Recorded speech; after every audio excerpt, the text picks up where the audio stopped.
बात कुछ साल पहले की है। मैं अभी अभी नहाकर लौटी थी कि खबर आई कि गांव के पुराने कुएं में कुसुम गिर गई है।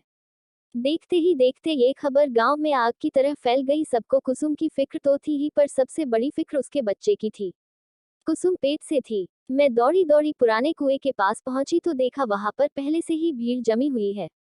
गांव के एक आदमी ने कुएं में छलांग लगाई और कुसुम की लाश को रस्सी बांधी, क्योंकि कुसुम को तैरना नहीं आता था और उसने दम तोड़ दिया था।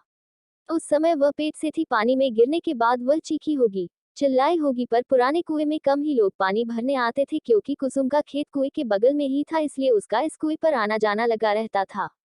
पहले भी कई बार वह इस कुएं से पानी भर चुकी थी, पर इस बार उसकी किस्मत में कुछ और ही लिखा था। लोग कुसुम की लाश को ऊपर खींचने लगे। जैसे ही कुसुम की लाश को ऊपर निकाला गया, उसके घर वाले फुट फुट कर रोने लगे। घर में नए मेहमान के आने की खुशी अब मातम में बदल चुकी थी। कुसुम का पति तो सुन्न होकर कुसुम की चेहरे को देख रहा था। ना ही वो रो रहा था और ना ही उसके आंख से आंसू आ रहे थे, तो बस बिना अपनी पलकें झपकाए कुसुम को देखते ही जा रहा था। कुसुम तो वैसे दुबली पतली ही थी, मगर पानी में ज्यादा देर रहने के कारण उसका शरीर फूल गया था। मैंने यह नजारा पहली बार देखा था। हालांकि मुझे डर लगना चाहिए था, पर मुझे डर नहीं लग रहा था, पर हाँ, एक अगल सी बेचैनी जरूर हो रही थी। पुलिस मौके पर पहुंची। उसने गांव वालों का बयान लिया और अंतिम संस्कार करने की इजाजत दे दी। पुराने कुएं वाले खेत में ही कुसुम का अंतिम संस्कार किया गया। मौत तो इंसान के हाथ में नहीं होती, शरीर से आत्मा कब निकल जाए किसी को पता नहीं चलता। कहते हैं अंतिम संस्कार करने के बाद इंसान की आत्मा को शांति मिलती है, मगर आत्मा खुद ही शांति न चाहे तो। उस रात ऐसे कई सवाल मेरे मन में उठने लगे। मैंने कई बार करवट बदली, पर मुझे नींद नहीं आ रही थी। पर वक्त के साथ साथ सब ठीक हो जाता है। उस हादसे को गुजरे हुए अब कई महीने हो चुके थे।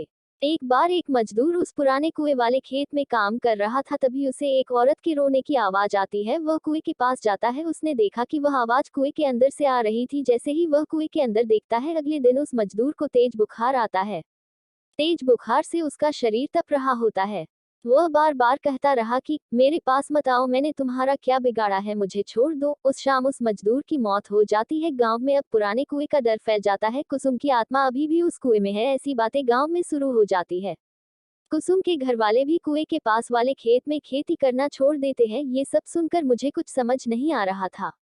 मेरे दादाजी के भी गुजरे कुछ ही महीने हुए थे और उनका अंतिम संस्कार तो हमारे घर के पीछे ही किया था। फिर मुझे कभी मेरे दादाजी क्यों नहीं दिखाई दिए। मेरे दादाजी कहते थे कि इंसान मरने के बाद कुत्ते का जन्म ले लेता है। इत्तेफाक से दादाजी के गुजरने के दूसरे ही दिन हमारे घर में कुत्ते का एक बच्चा लाया गया, जिससे कि घर की और खेती पर नजर रखी जाए। मन में सवाल फिर से उठने लगे।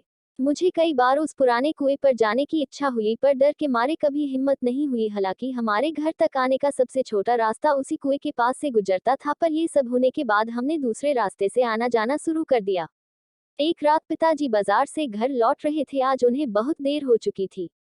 बारिश का मौसम था, रात का अंधेरा और उसमें काले बादल। अचानक जोर से बादल गरजे और बारिश शुरू हो गई।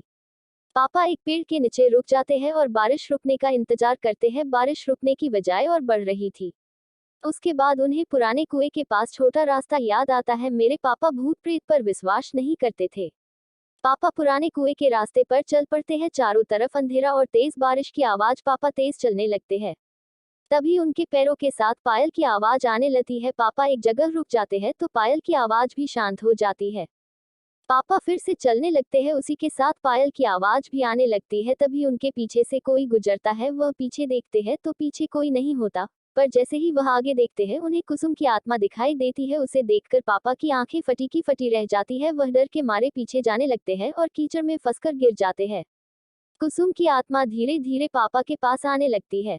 पापा अपनी आंखें खोलकर देखते हैं तो हमारा कुत्ता उनका हाथ चाट रहा होता है। पापा उसे देखकर राहत की सांस लेते हैं। पापा आसपास देखते हैं तो वहां कोई नहीं होता है। पापा कुत्ते के साथ घर आ जाते हैं। घर आने के बाद उन्हें ठंड लगने लगती है और बुखार भी आता है। अगली सुबह डॉक्टर की दवाइयों से उन्हें आराम मिलता है।